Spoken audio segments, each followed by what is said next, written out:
Changes, a Generation X-based fic. Chapter 9, Calm Before the Storm.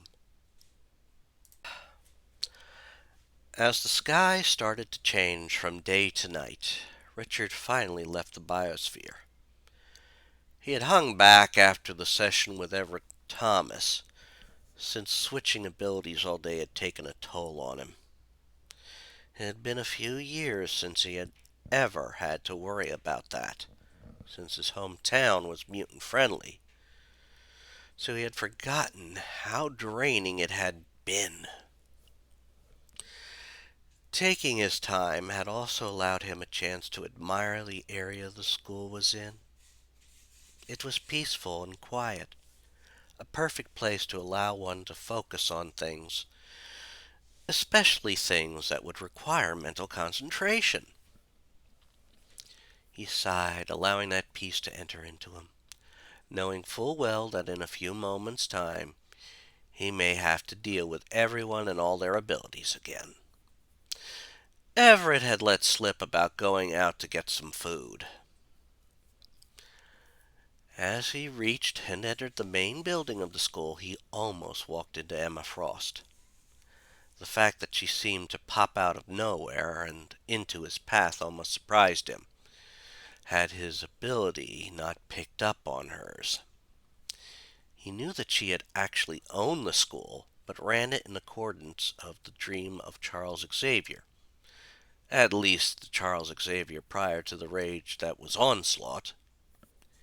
He then wondered if she was a bit like Xavier in that way, especially as he picked up on some loss linked to prior students of her. His musings were cut short, however, when she asked, "How was your first day, Richard?" For a moment, Richard did not want to answer her. Part of him was still a little unsure of her, especially since she tried to poke around in his mind. Of course, he could respect that they were in the wake of Onslaught, and she had to be sure of the school's safety. "It has been going well, Miss Frost. Is that all you wanted to know? Or was there something else?" He waited for a moment, and then Emma nodded. "There was something else. It's about your medical condition. Is there any chance that it could be a problem at a crucial moment?" Richard sighed, since he had figured this would be the point of concern. He was well aware that as mutants, and that the place had ties to the X-Men, that they may get called into battle. It had been evident earlier by what he had seen. He even figured why it was a concern. She was wondering about the students in her care.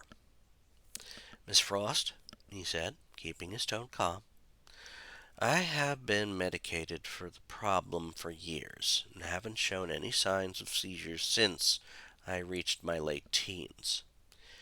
It is possible that the condition has gone into remission, and should not be a problem. It is even possible that I may be able to stop taking the medicine." He saw her nod, but she kept her tone level. "I just hope you don't have something happen when someone attacks us. If it were to happen there—" Emma had trailed off. But since he had an idea about her powers, he knew what she was getting at. He had already sensed the loss due to former students she had. Now he had realized that under her cold exterior, she could be a motherly figure. He held up a hand. "I understand. If it were to happen, there might be injuries. Or worse. I realize you don't want to lose any of us now like you lost the others." He saw her blink and then turn away from him. He realized she had possibly forgotten about that part of his power. He then sighed and continued, "Sorry. I know it's not in my power to promise this. If it is any comfort, Emma, I have a good feeling that what happened to them won't happen to us, no matter what." For a moment he saw the headmistress of the school look at him, but there was something different in her look. something that conveyed a feeling of kindness. She then spoke softly. "That is the first time you've called me Emma. Until now you've been formal with me, almost cold. I won't deny that after this morning it wasn't warranted, but this is the first time you spoke with compassion to me." He blinked for a moment, realizing what she said had been true.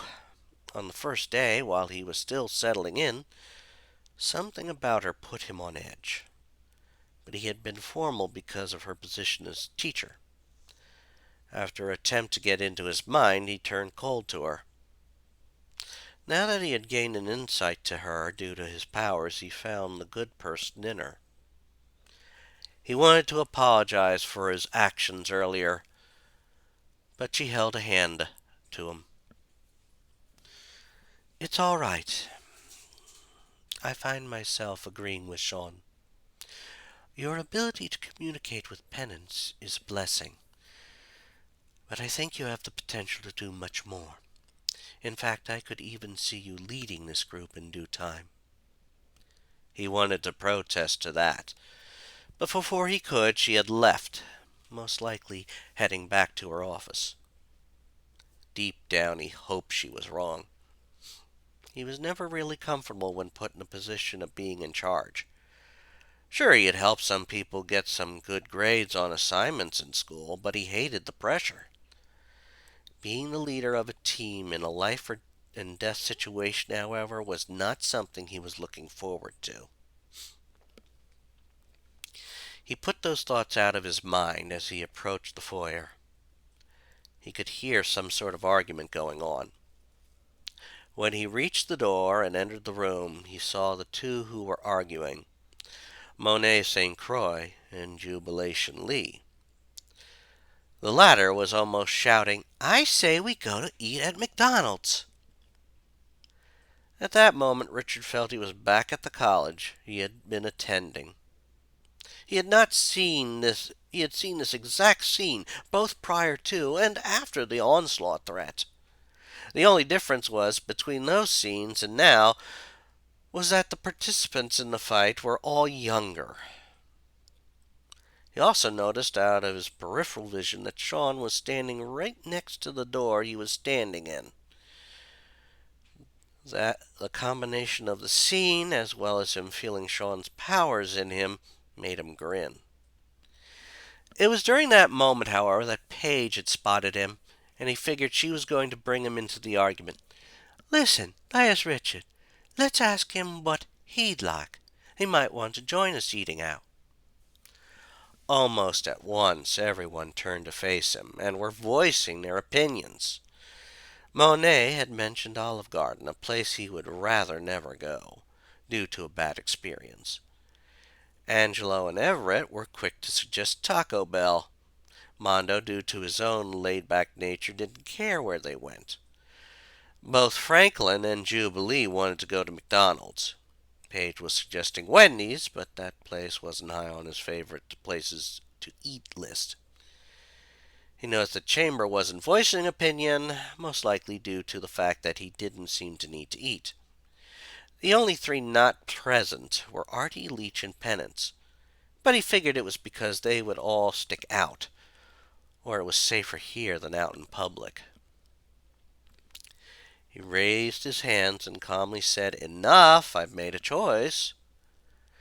No one stopped talking, but since they were all saying their suggestions so loudly, he had to repeat himself only louder.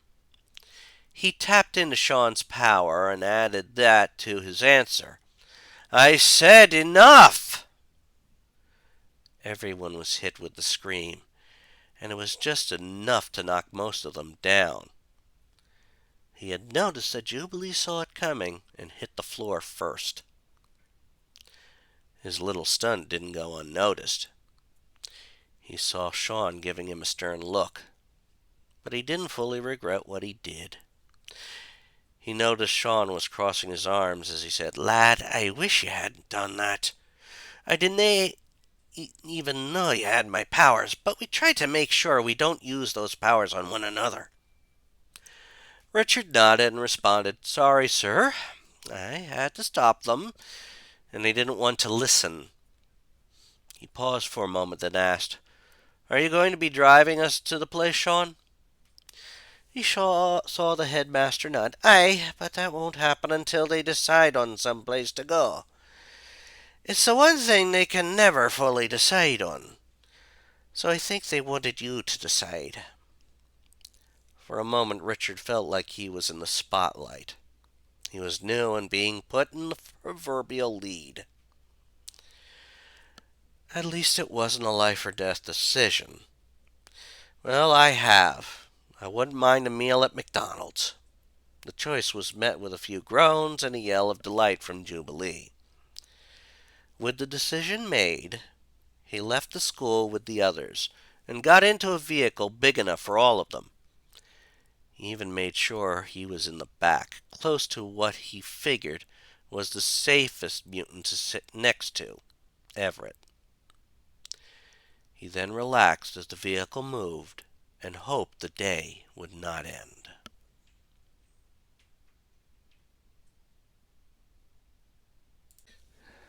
DOA stood near the limo he usually drove. While it looked old and run down, it worked better than most new ones. That was, of course, to his master's liking. But right now his master needed time alone. His master was Emplate, the mutant vampire, and his master was upset about the mutant that had gotten away. DOA could not fathom how the mutant they were going after had gotten by the master, since he was certain he saw the young man following Sean Cassidy out of the airport. In fact, during the whole ride back to the master's lair, he heard Emplate say many times how he couldn't see the mutant's aura. At least the master's hellions could sustain him for a bit. DOA knew, however, that his master missed his favorite meal ticket, the mutant that Generation X had dubbed Penance. It was for her that the master had really set his sights on the Xavier School for Gifted Youngsters, although he was certain it would have happened in time. He was also certain that in time the master would get that new mutant, especially if the mutant was at the school. He stopped his current thought process when he heard a familiar voice from recent months. He was glad his size allowed him to remain hidden behind the limo, for as he looked over at the nearby McDonald's, he saw the mutants of the school. He noticed Monet, the master's sister, and she looked a bit upset, which was a normal look for her. He then saw Senk, who Emplate had enthralled and sent away, only to lose the grip he had on the mutant. Next he saw Jubilee exit, and thoughts of vengeance crossed his mind. He remembered how the young mutant managed to trick the master. Then he saw the young man again. It was obvious that the man had been sitting with Everett and Jubilee, but he was still unsure of what the boy's powers were. It was obvious, though, that the young man was a mutant, since he was a part of the school. He knew what he had to do now. He had to wait, of course, until all of the students that had gone to McDonald's were inside. If they saw him, they would suspect an attack was going to happen, and the boss loved the element of surprise. Once they were all inside McDonald's, DOA quickly got into the limo and left. The lighthouse was not far away from the school, and it made for a good spy post. Maybe one day he'd figure a way to transport it. Until then, it was out of the question. For now, he had some good news to deliver. No doubt, once he told the news, he'd have to start preparing for the attack. When he finally arrived at the lair of Emplate, he quickly got out of the limo and started for his master's room. He momentarily paused at the cell that used to hold Penance, remembering the day they discovered her disappearance. Maybe this would be the day that she would be back in the cell as well. Her unique powers were the reason the Master liked her, since they also allowed her to last the longest. DOA let go of that thought once he reached the door to his master's chambers. He swiftly opened the door and said, "Sir, I have good news for you." He froze when Emplate turned and stared at him. He knew Emplate had a power that would help him read things about those he looked on. He sometimes wondered if it included thoughts, but as his master said, "This had better be important, D." He knew it was impossible to tell. The added echo in the voice, thanks to the respirator, also made the master's speech more menacing. "I am still upset about the mutant that got away at the airport. I'm not even sure what kind of mutant he is, since I could not see an aura around him. I can't even be sure he is at the school." DOA let his already wide smile get wider. This would make the master happy. "Well, you are right, sir. He is indeed at the school. He was with them when they arrived at the local McDonald's. Shall I gather the Hellions tonight for an attack on the place?" He used the name for the group since he knew the master liked the term. It was a subtle jab at Emma Frost, and a way to put a blow to her morale. He could tell the master was happy when he responded, "Yes, get them together, but not for an attack now. We will strike at the school in the morning.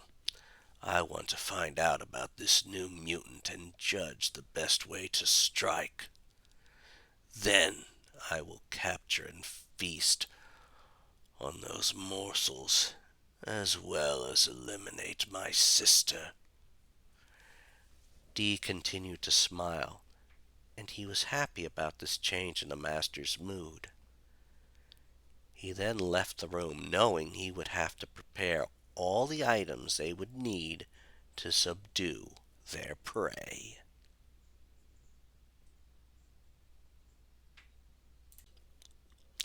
After they had finished their meal and returned from McDonald's, Jubilation Lee watched as Richard left the vehicle and made his way to the biosphere.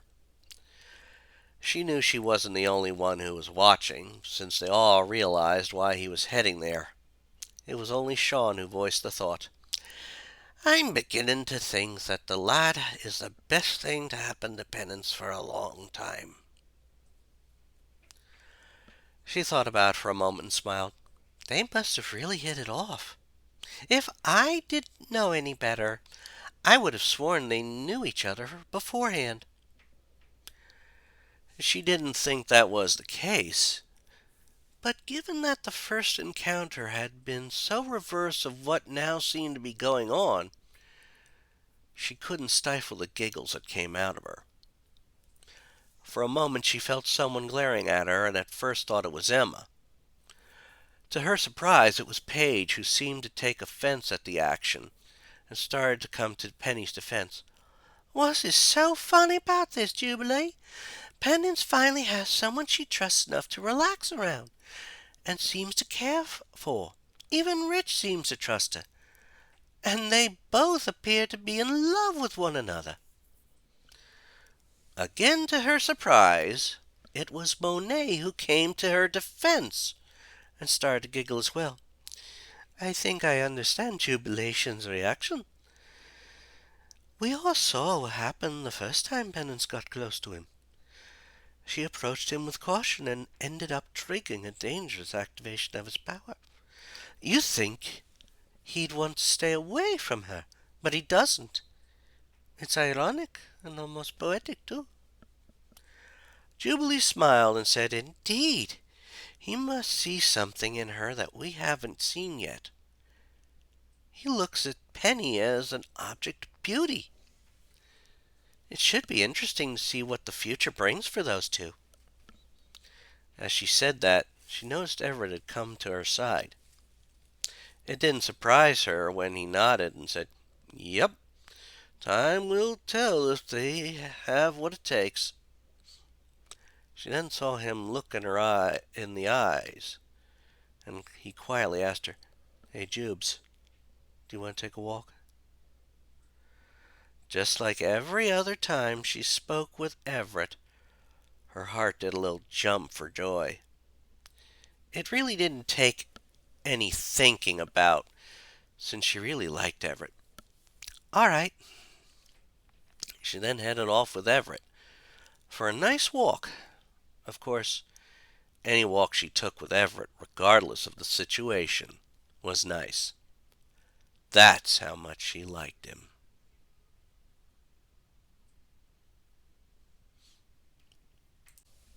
Penance watched with joy as Richard finally entered the biosphere. She had been watching since she was allowed to re-enter the place. But that was because she felt a connection between the two of them. When he started to reach the tree she had been perched in, she jumped down and waited for him to get close enough. Once he morphed into her form, taking on her power, she ran forward and embraced him. "I'm so happy to see you, Rich." He smiled at her, and it made her heart skip a beat. She then heard him respond with happiness in the mind link they were sharing. "I know, Yvette, but I must tell you something amazing. I think I know how we can get you to speak aloud. Can you relax a little bit? I think it will also make your skin softer." She thought about it for a moment. Ever since her power started to manifest, she could not relax that much. With the war in her homeland, and then in the time in M-Plate's grip, she was always tense. It was a defense mechanism. Now, however, she was with friends and with a boy she liked. She felt she could relax her talents a bit. She started to focus on doing that.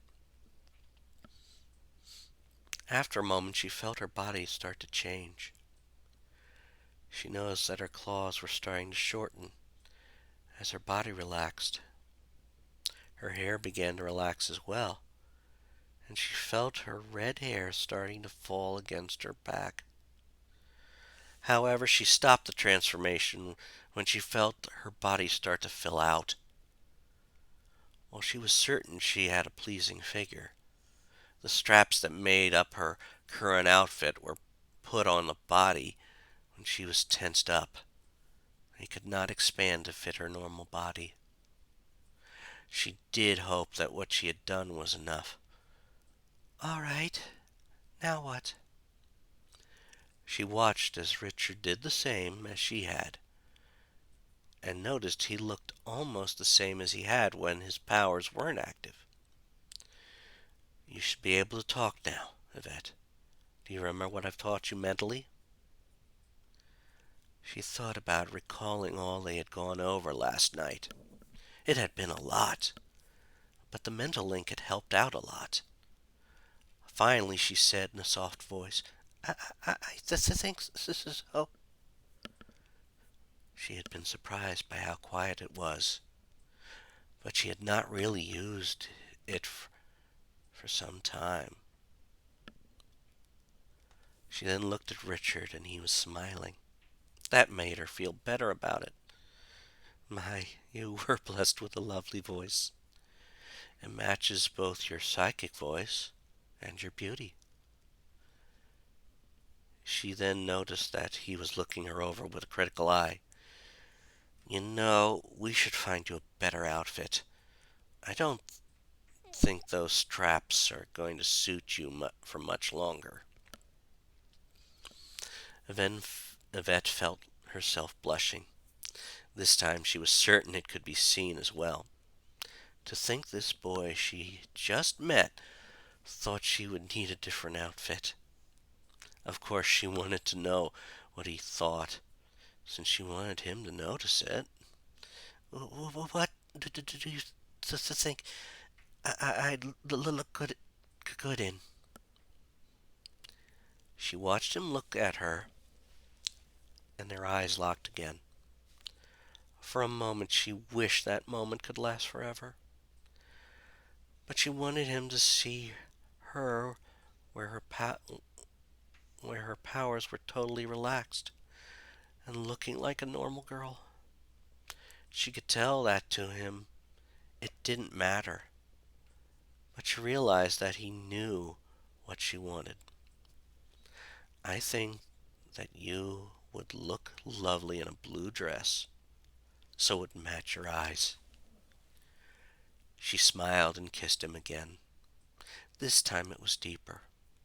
It was a moment she instinctively knew about. She closed her eyes, and from that moment all that existed was them and that kiss. After what seemed like an eternity, the kiss ended. And Richard said, I think maybe we should continue getting you to talk more. Think of the surprise it'll be to everyone when they hear you speaking. She smiled and nodded. I think you are right, Rich. They both smiled and sat down. For what seemed like an hour, he continued helping her to speak in English. She enjoyed how he pronounced some words and noticed that he said some slowly, as if how he said them was different than others. Finally, she saw him start to get up. Is that all for tonight?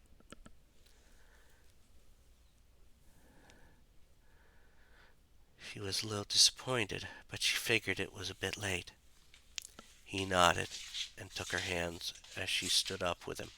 Yes, I was going to try to start a new daily routine tomorrow. Try to do some jogging in the morning.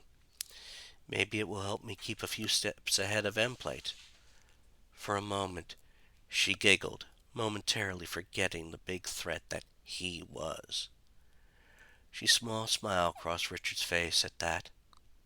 He then continued what he was saying. Besides, your English and speaking has improved remarkably. I honestly think everyone will be pleasantly surprised tomorrow. In fact, I can't wait to see you then. She blushed again and then watched him leave the biosphere. When he had left, she found a nice spot to sleep. The school, to her, felt safer than it had ever been before.